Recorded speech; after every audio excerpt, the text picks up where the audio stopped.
শীতকে কেন্দ্র করে পটুয়াখালীতে বাড়ছে লেপ তোশক তৈরির ব্যস্ততা। এ নিয়ে বিষয়ে বিস্তারিত জানাতে কলাপাড়া পৌর শহর থেকে যুক্ত হয়েছেন জসিম পারভেজ। জসিম, জানাবেন লেপ তোশকের বিক্রি ও দাম কেমন এবং ক্রেতা বিক্রেতারা কি বলছেন?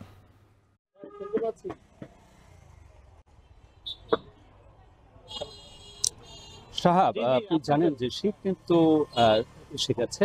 সে কারণে কিন্তু উপকূলীয় অঞ্চলের যে সকল ছিন্নমূল মানুষ সহ ধনাঢ্য পরিবার রয়েছে, সে সকল পরিবারে কিন্তু লেপ তোশকের চাহিদা বেড়েছে। আর এই সকল চাহিদার জন্যই কিন্তু এখানে যে লেপ তোশক যারা প্রস্তুত করেন সে সকল দোকানিদের ব্যস্ততা বেড়েছে। আপনি দেখতেই পাচ্ছেন যে আমি এখন যে পটুয়াখালীর কলাপাড়া যে পৌর শহরে যে লেপ তোশকের দোকানে রয়েছে, এখানে কিন্তু কারিগররা দিন রাত ব্যস্ত সময় পার করছেন লেপ তোশক তৈরির কাজে।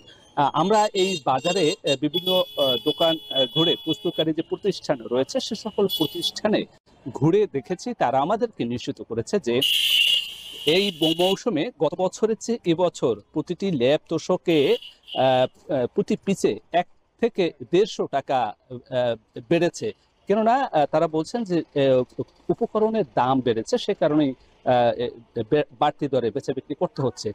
তারা বলেছেন যে এখানে 3 থেকে 4 হাতের যে লেপ রয়েছে সেগুলো বিক্রি হচ্ছে 1 থেকে 1,500 টাকা। এছাড়া যে 4 থেকে 5 হাতের যে লেপ রয়েছে সেগুলো বিক্রি হচ্ছে 1,500 টাকা। এছাড়া যে 5 থেকে 7 হাত বা 6 হাত রয়েছে সেগুলো বিক্রি হচ্ছে 2,000 টাকা থেকে 2,600 টাকা পর্যন্ত বেচা বিক্রি হচ্ছে। এছাড়া যে তোশক রয়েছে সে তোশকের দাম কিন্তু 2,000 টাকা থেকে 5,000 টাকা পর্যন্ত দাম রয়েছে, এমনটি আমাদেরকে জানিয়েছে। তো এখানকার বিক্রেতারা বলছে পণ্যের দাম বাড়ায়, উপকরণের দাম বাড়ায় এবছর কিন্তু লেপ তোশকের দামটা বেড়েছে। আর ক্রেতারা বলছেন যে বর্তমান যে অর্থনৈতিক সংকট সহ অন্য কারণেই কিন্তু মানুষের হাতে অর্থনৈতিক একটা সংকট দেখা দিয়েছে।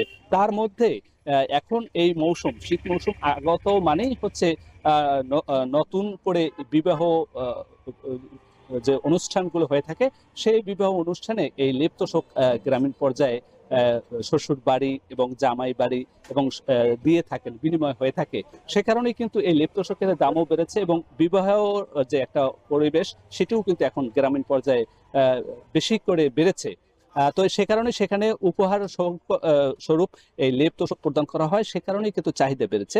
আর চাহিদা বাড়ার সঙ্গে সঙ্গে দামটাও বেড়েছে, এমনটি একটি অভিযোগ করেছে এখানকার যে ক্রেতা রয়েছে। তারা বলছেন যে এটি যথাযথ নজরদারি এবং করলে এটির যথাযথ দাম বজায় থাকবে, এতে ক্রেতারাও উপকৃত হবে আর বিক্রেতারাও উপকৃত হবে। এ ছিল আমার কাছে সবশেষ। সাহাব।